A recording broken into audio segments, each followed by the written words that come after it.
The Gold True Crime Story and BBC One documentary. If you've been gripped by true crime drama The Gold on BBC One, you won't want to miss newly announced documentary The Gold, The Inside Story.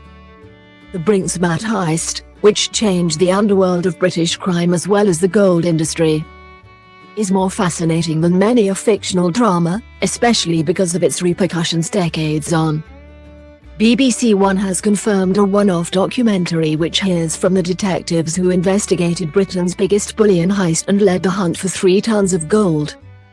Telling the true story of the November 1983 armed robbery, it explains how 800 bars of gold were taken, worth £26 million, or £100 million at today's value.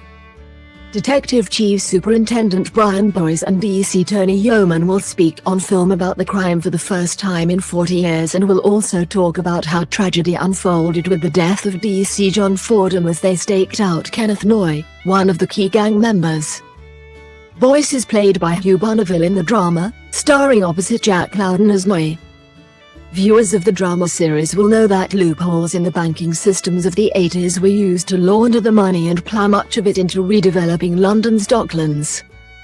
It meant that the criminals could transform the biggest gold bullion haul in history into cash and in doing so, change the UK forever. Boyce said, "Our task was far greater than just arresting the robbers. We hadn't even recovered the dust of the gold.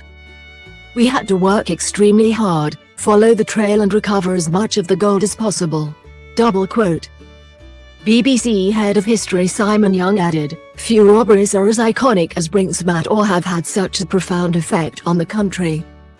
That's why it's so fascinating to hear Brian Boyce and his colleagues give such a frank and unvarnished account of the challenges the police faced in attempting to solve such a colossal crime."